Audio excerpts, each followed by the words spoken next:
Boa tarde a todos, meu nome é Lan Victor Cecílio e aqui eu vou apresentar meu trabalho para iniciação científica, cujo título é Estenose na laringe e ou traqueia pós-intubação prolongada de pacientes COVID-19. Eu estou sob orientação do professor Dr. Ivan Toro, da disciplina de cirurgia torácica da Unicamp. Bem, aqui eu tenho um breve roteiro de apresentação, que consiste primeiramente na introdução justificativa, depois dos objetivos, logo após os aspectos éticos e métodos, por fim um cronograma e enfim a conclusão.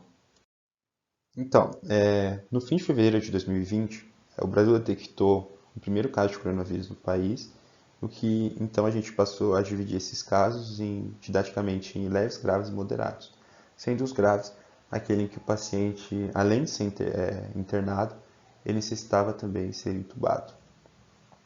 Dessa forma, dada a enorme proporção dessa pandemia e o número absurdo de pessoas infectadas, a gente obviamente passou a acompanhar um número muito maior de casos leves e moderados, só que também, consequentemente, a gente teve também um grande número de casos graves, o que abriu margem para estudos de quadros clínicos relacionados ao SARS-CoV-2, exemplo da estenose traqueal e laringotraqueal, que será abordado neste estudo, né, que está relacionado à intubação prolongada, ou seja, de casos graves.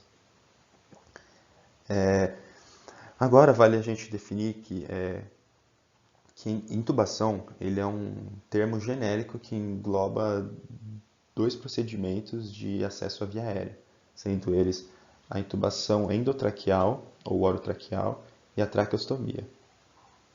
A intubação endotraqueal ela consiste na introdução do tubo orotraqueal partindo desde a boca do indivíduo até a sua traqueia, obstruindo assim toda a via aérea superior do indivíduo. Já a traqueostomia, ela consiste numa incisão aqui feita logo abaixo do segundo anel cartilaginoso da cartilagem da traqueia, não obstruindo assim toda a via aérea superior do indivíduo. Logo, ele demanda uma quantia de sedação muito menor. Só que no fim, essas duas técnicas, em última análise, consistem em um tubo que possui uma estrutura na sua extremidade distal, denominada cuff, que é um balonete que, ao inflar, ele impede com que o ar injetado aqui pelo ventilador mecânico, através do tubo, vaze pelas laterais aqui do órgão, certo? E só que é bom a gente ter em mente que cada técnica de acesso à via aérea ela tem seu respectivo valor a depender do seu contexto de aplicação. Por exemplo, no contexto pandêmico como o atual, a traqueostomia tem sido postergada ao máximo. Vale a gente primeiro, né, deixar claro que a gente segue um protocolo internacional em que primeiro é feita a intubação endotraqueal para depois uma traqueostomia. E no quadro pandêmico como atual, por exemplo, a traqueostomia está sendo postergada o máximo possível, porque por ser um procedimento invasivo, né, no caso dessa incisão aqui, a gente pode acabar expelindo aerossol. A gente, na verdade, não pode, a gente expele muito aerossol contaminado por coronavírus, o que implica num gerador de risco desnecessário, tanto para a equipe médica quanto para os outros pacientes. Agora, por fim, vale a gente definir o que é estenose e qual a sua manifestação clínica. Estenose é uma fibrose da mucosa lesada associada a uma necrose deste tecido devido a um dano isquêmico. Ou seja, tanto pela inflagem aqui desse cuff nessa região do órgão, ou mero pelo apoio aqui desse tubo orotraqueal na parede posterior da laringe, isso acaba gerando um dano isquêmico, ou seja, tem um menor suprimento de oxigênio para essa região do órgão, o que acaba originando um quadro necrótico, o que acaba ocasionando um crescimento fibrótico, o que virá a reduzir o lumen desse órgão, contribuindo assim para a manifestação de sintomas respiratórios, sobretudo. Então, o indivíduo que desenvolve estenose traqueal ou laringotraqueal, ele confunde muitas vezes os seus sintomas com sintomas de asma, ou seja, cansaço após exercícios cotidianos e até mesmo rouquidão. Mas aí, depois que ele for ao hospital e realizar uma broncoscopia ou uma tomografia, ele acaba sendo diagnosticado corretamente com estenose. Então, né, eu fui utilizando os termos estenose traqueal e laringotraqueal, só que agora é importante eu distinguir esses dois conceitos. Primeiramente, A estenose traqueal ela pode ser causada tanto pela intubação endotraqueal quanto numa traqueostomia. Dado que por se tratar de apenas um dano local na traqueia, ele pode ser tanto causado pelo cuff de um tubo orotraqueal quanto pelo cuff de uma cânula de traqueostomia. Já a estenose laringotraqueal, além de um dano local na traqueia, também necessita haver algum dano em alguma altura da laringe. Logo, ela é mais comumente causada numa intubação endotraqueal, ou seja, naquela que, como eu havia dito, obstrui toda a via aérea superior do indivíduo. Nessas imagens, por exemplo, aqui da direita, a gente observa uma estenose traqueal, aqui a gente observa os anéis cartilaginosos da traqueia, né? E aqui um crescimento fibrótico bastante acentuado que acabou reduzindo bastante o lumen desse órgão. Já nessa imagem da esquerda, a gente observa uma estenose laringotraqueal. A gente observa as cordas vocais, né, estruturas bastante características aqui perto da laringe. E aqui embaixo a gente observa na parede posterior da laringe essa protusão aqui da mucosa, que é um crescimento fibrótico, né, que acaba caracterizando um quadro estenótico. E essa imagem aqui de baixo serve para a gente como parâmetro de um lumen saudável, o lumen de uma traqueia saudável, na verdade.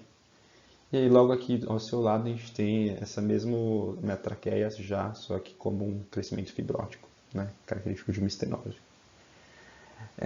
E claro, né, além da hiperinflação do cuff por muito tempo, durante uma intubação, né, prolongada, como principal fator de desenvolvimento de estenose, né, como havia dito, a gente também pode dividir, a gente tem uma série de outros fatores, na verdade, que contribuem para o aparecimento desse quadro clínico. Dentre esses fatores, a gente divide eles em fatores intrínsecos e fatores extrínsecos. Como fatores intrínsecos, nós temos uma série de comorbidades que podem estar relacionadas, como, por exemplo, doença pulmonar, cardiopatias, diabetes, obesidade, entre outros. E já como fatores extrínsecos ao indivíduo, nós temos principalmente dois, que é a infraestrutura do local de realização do procedimento, né, sobretudo pela disponibilidade de equipamentos, e também o nível de estresse emocional dos profissionais de saúde. Aí nesse último ponto, por exemplo, por estarmos num contexto pandêmico, a sobrecarga do sistema de saúde acaba aumentando demasiadamente o nível de estresse a que esses médicos, os enfermeiros estão submetidos, tornando assim mais suscetível a erros de introdução no tubo orotraqueal ou cânula de traqueostomia, aumentando assim a chance de uma lesão sem querer, né, da mucosa, levando a um quadro estenótico. Logo, esses dois fatores extrínsecos ao indivíduo, eles também podem ser vistos sob uma perspectiva de localidade, a depender da instalação hospitalar que esse procedimento é realizado. Ou seja, emergência, enfermaria, UTI, são unidades que estão expostas a diferentes níveis de estresse, também oferecem diferentes disponibilidades de equipamentos. Logo, podem ter diferentes incidências de estenose, seja ela traqueal ou laringotraqueal. Certo, passando agora para a justificativa. Então, como eu havia dito antes, né, com a pandemia a gente passou a acompanhar um número expressivo de casos graves devido ao Covid-19, permitindo assim que constatemos se existe alguma relação entre os pacientes pós-intubados infectados e a manifestação de estenose de traqueia ou laringe. E a partir disso, possibilitaríamos obter dados para a formulação dos melhores tratamentos para esses indivíduos. Além disso, esse estudo justifica-se também, em grande parte, pela escassez de artigos brasileiros que abordam esse assunto.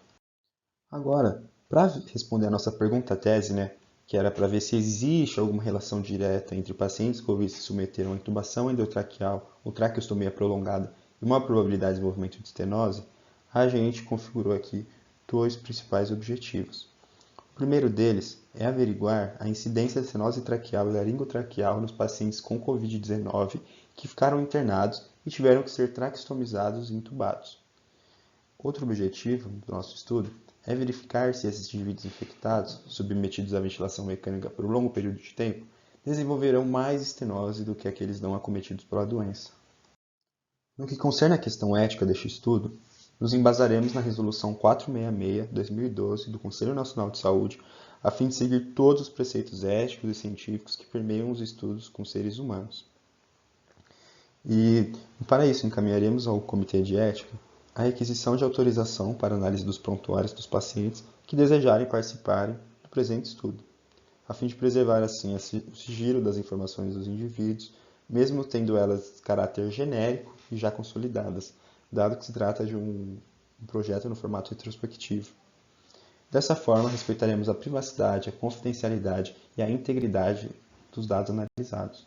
Agora, no que concerne a metodologia deste estudo, vale ressaltar que trata-se de um caso-controle retrospectivo, no qual estaremos analisando extensivamente todos os prontuários daqueles pacientes que foram entubados por mais de 14 dias por causa da Covid-19, que deram entrada no HC da Unicamp no período de março de 2020 até abril de 2021.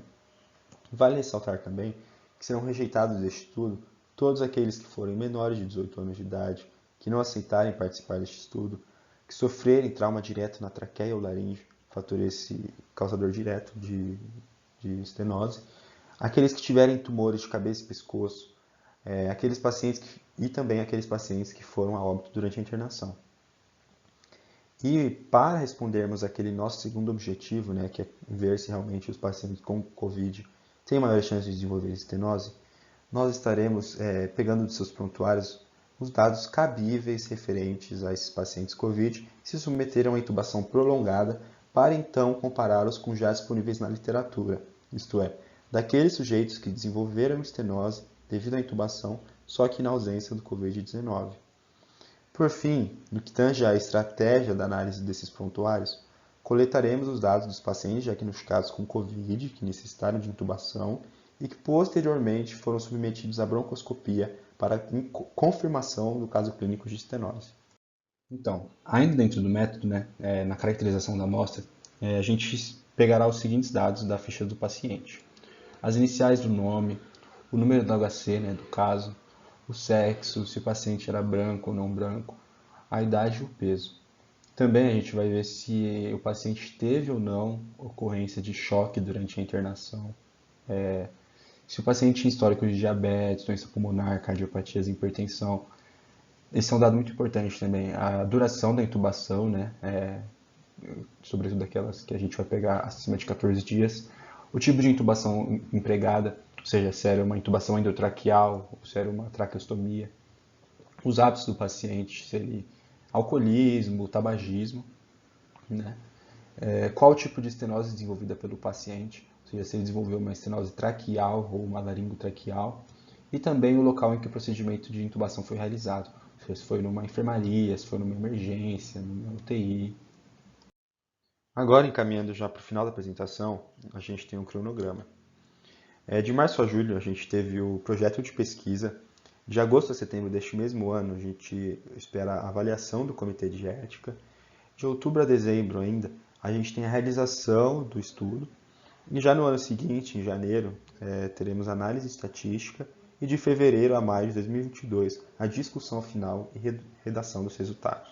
E por fim, encerrando aqui minha apresentação, eu queria dar um agradecimento especial ao meu orientador, Dr. Ivan Toro, que claramente me aceitou como orientando e também durante todo o processo de realização do projeto foi muito prestativo, muito diligente em sanar todas as minhas dúvidas, apesar de sua agenda bastante cheia, ele sempre foi muito disponível para mim, muito grato de verdade por todo esse apoio. Além disso, também eu queria fazer um agradecimento especial, claro, para minhas preceptoras, a Aline e Fabiola, que também sempre se disponibilizaram ao máximo para sanar todas as nossas dúvidas. Muito obrigado e boa tarde a todos.